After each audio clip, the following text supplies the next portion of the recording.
Hey guys, this is December 2025, and this year at Christmas, I decided to buy you guys a special gift, something I've always wanted for myself that I have not given myself the privilege or the luxury of purchasing, but I wanted to do this for you.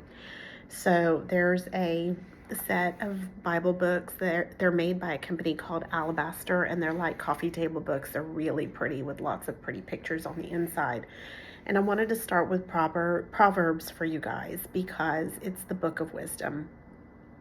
And hopefully in the coming years, I'll be able to add to your collection. And I pray that you guys will cherish these books and keep them on display in your home. And of course, I pray that you will read them.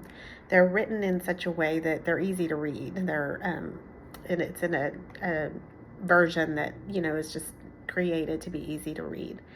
So today I wanted to start a series of readings for you guys so that if you don't have time to sit and read a book, you can maybe turn it on in the future and listen to it in your car.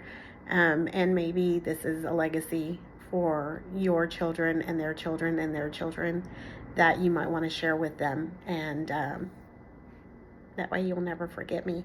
So I'm going to start with Proverbs 1. I'm just going to read a chapter per video, and that way you'll always have a collection of these readings that you can tune into even if you don't have time to read them for yourselves. So chapter 1 starts with the purpose of Proverbs. These are the Proverbs of Solomon, David's son, king of Israel. Their purpose is to teach people wisdom and discipline, to help them understand the insights of the wise. Their purpose is to teach people to live disciplined and successful lives, to help them do what is right, just, and fair. These Proverbs will give insight to the simple, knowledge and discernment to the young. Let the wise listen to these Proverbs and become even wiser.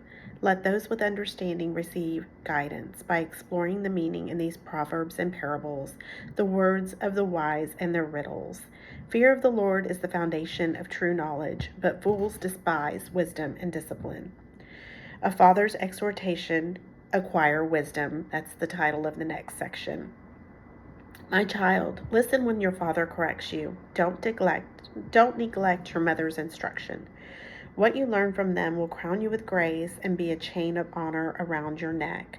My child, if sinners entice you, and this is the picture.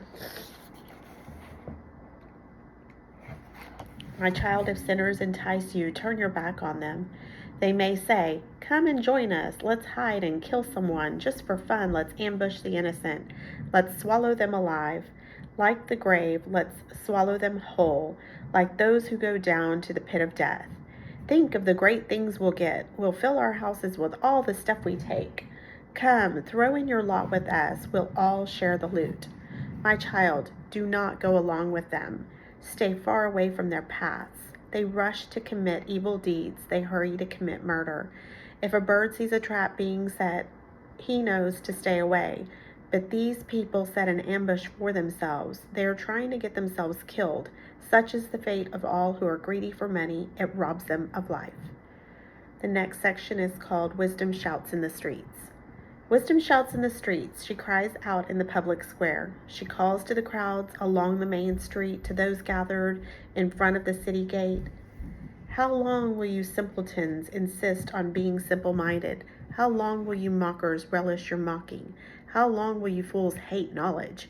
Come and listen to my counsel. I'll share my heart with you and make you wise. I called you so often, but you would not come. I reached out to you, but you paid no attention.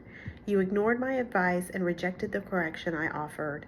So I will laugh when you are in trouble. I will mock you when disaster overtakes you.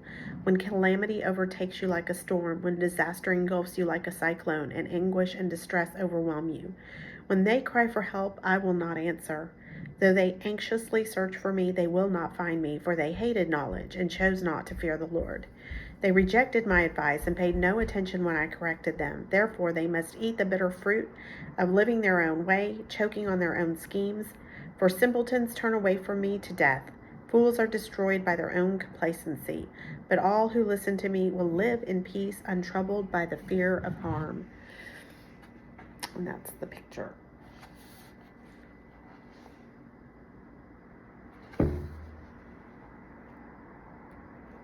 And that's the end of chapter 1. I love you guys, and God's blessings over you always and over your future generations.